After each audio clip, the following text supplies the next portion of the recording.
Azoul, Azoul. Bonjour.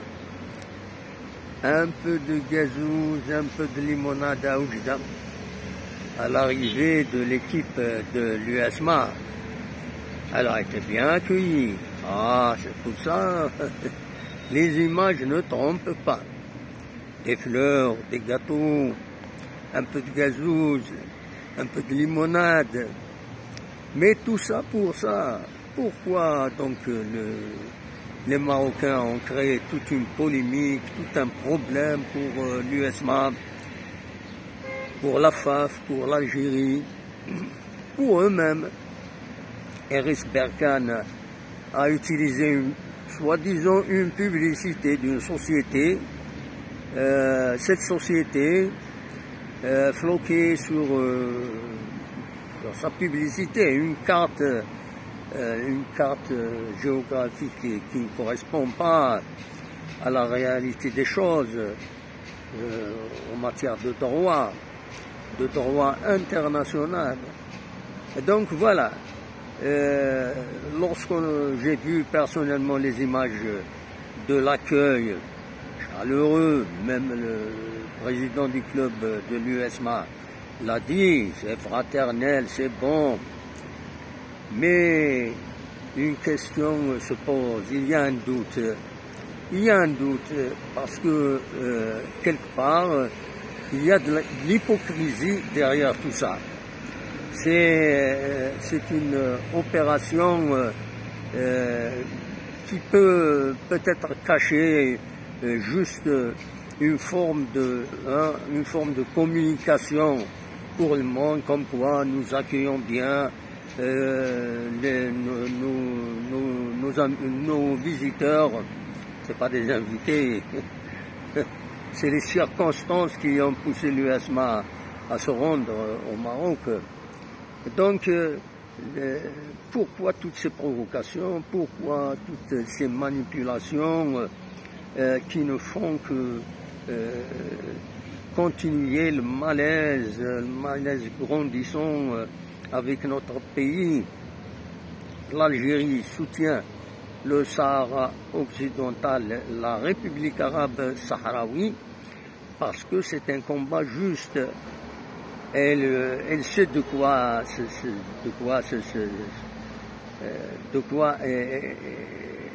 elle a connu l'expérience, je voulais dire, en matière de décolonisation.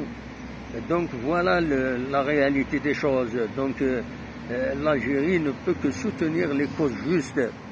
C'est une cause juste liée à l'indépendance du Sahara occidental qui a lutté bien avant la marche dite verte et qui ne l'est pas. Hein.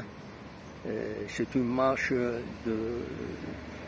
bien sûr de colonisation de ce territoire qui mérite son indépendance, qui a son peuple, et l'histoire le dit.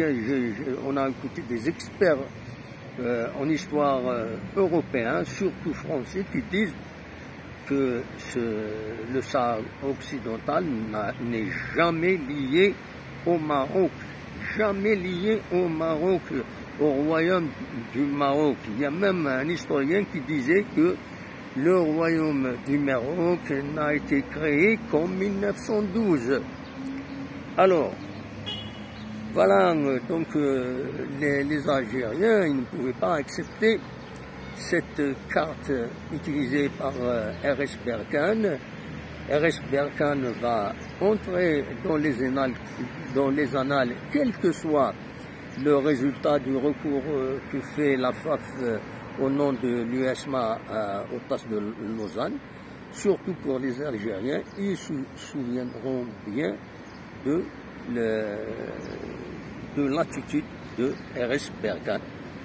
Voilà donc ce que je voulais dire sur ce sujet, après avoir vu des images qui jettent le doute sur la sincérité de l'accueil.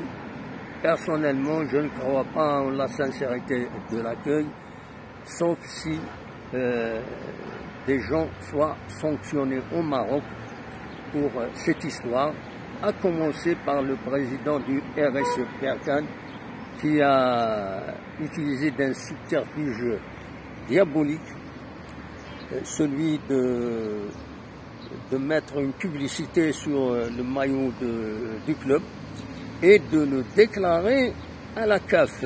C'est-à-dire, il donne un argument à la CAF pour non seulement ne pas le remettre en cause, mais surtout de l'utiliser comme un argument. La CAF, c'est ce qu'elle a fait. Elle a, donc, puisqu'elle a accepté, elle a homologué le maillot avec la publicité, elle ne peut pas se déjuger. Donc voilà donc la manière avec laquelle RS Berkane a agi. Et je ne pense pas que ce club ait agi seul. Donc il a certainement l'accord des autorités du football marocain. Il a donc soit il a été utilisé, soit il a reçu le quitus pour jouer ce genre de choses qui ne doivent pas l'être, surtout avec l'Algérie, la terre des principes, la terre des causes justes, comme toujours, et le monde le sait. Le monde entier doit le savoir. Depuis la lutte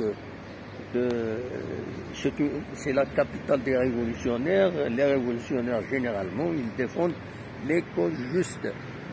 Voilà ce que je voulais dire à propos du gazouze et de la limonade à l'accueil de l'USMA à l'aéroport au Maroc.